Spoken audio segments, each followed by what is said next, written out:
It is our respectful view that this seeks to diminish and or undermine that being in the country without proper documents and or illegally is a crime, and therefore this circular invites the police not to act even when crime is committed right in front of them.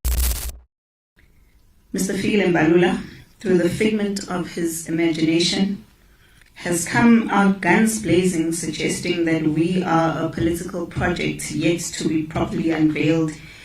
And on some days he claims we are a project of the IFP, some days of the MK, some days of Israel, depending on what mood he's in or what substance.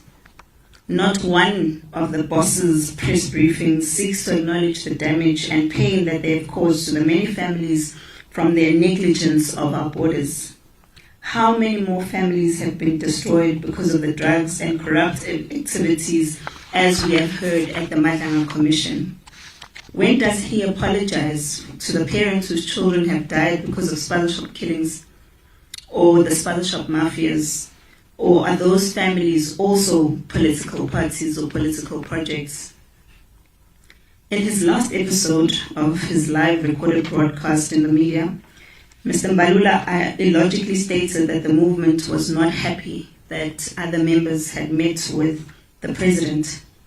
Yet we had already addressed this issue in our statement, where we stated that everyone has a right to meet with anyone, including the president. Our focus has always been in protection of the citizens of this country and not on getting photo ops. In his vent, he made noise about their leaders being booed at our marches, and he said nothing about the reasons why their members of the public decided to boo them. Surely this should have been an opportunity for him to reflect on why people were booing certain leaders while celebrating others. That is not boos that are funded, but they are an expression of deep pain and dissatisfaction. So rather than looking for excuses or someone to blame, maybe it's an opportunity for him to do some self-introspection. South Africans have been crying out for help, longing for a minister who cares about the people of this country.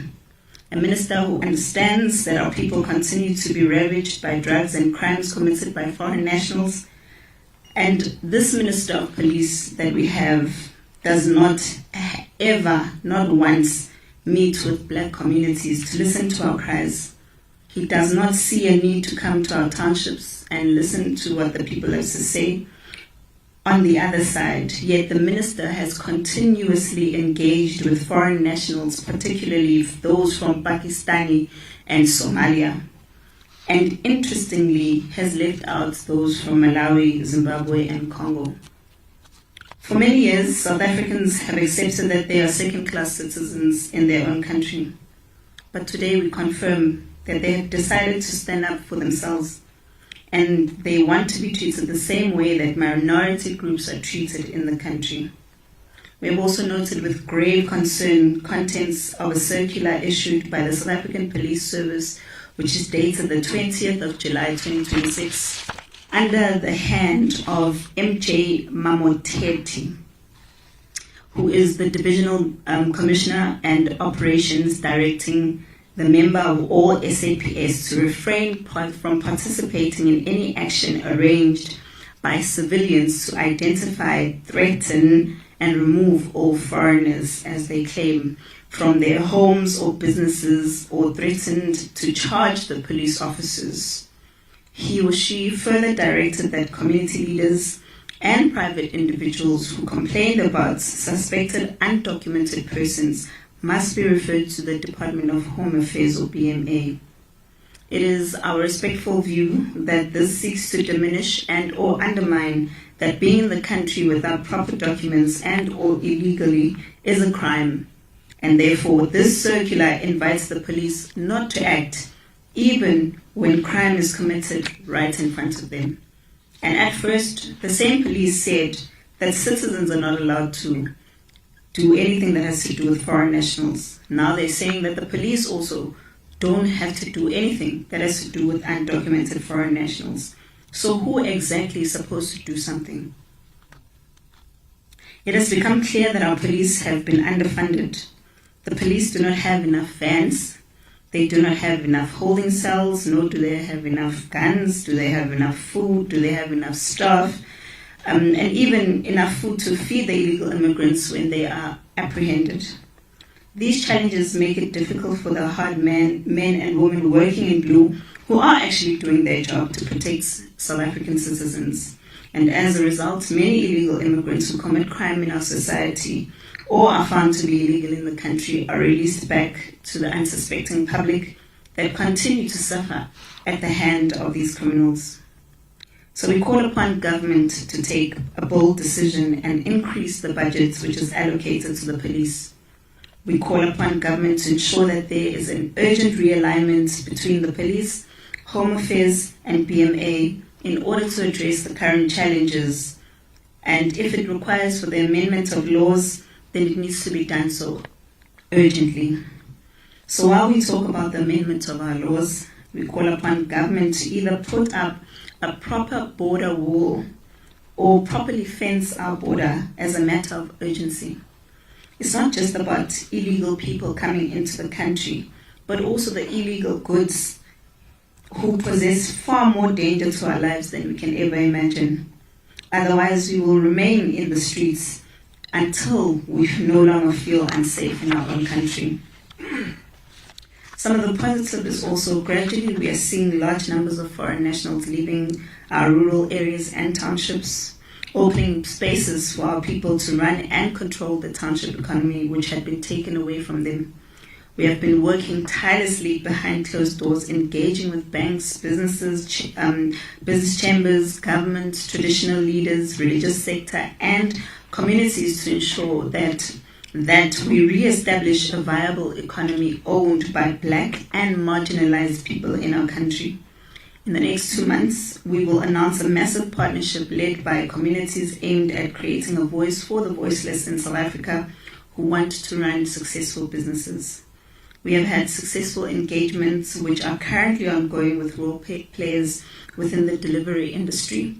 The industry offers opportunities to about 10,000 young people who are currently looking for jobs in that sector. And we are working with all role players in a quest to ensure that this industry is reserved only for South Africans, because I can assure you there are no jobs that South Africans do not want to do. The movement is also not born out of hate or seeking a political spot in government, but it is a machinery in the hands of South Africans which should be utilized forever. The movement has done a careful study of the problems facing the South African people, black people in particular. The question has always been who speaks for South Africans, and the answer is other than politicians who have been placed in parliament, absolutely nobody. South Africans live in an unsecured country with no borders, and apart from marching and voting, they have no one to look up to help. Black people die at the corridors of hospitals without medical attention.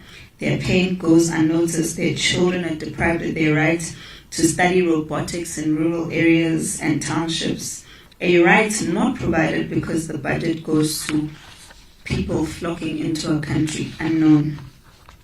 The police remain extremely underfunded, yet the citizens have nowhere to go to complain. Today we announce the movement's bold decision to establish a forum for all South Africans and blacks in particular. This forum will provide justice to the voiceless South Africans who for many years justice had remained a distant cousin. We have established a non-profit entity which shall trade under the name of SA First Forum. This organization will be the vanguard of South African citizens. It will, as and when necessary, litigate against the state on behalf of predominantly black people, owners of the economy and private individuals. The objective of the forum is to create a justice and legal buffer. South Africans who cannot vindicate their legal rights, the first case to be dealt with by this forum shall be in relation to the circular which has been issued by the South African Police Service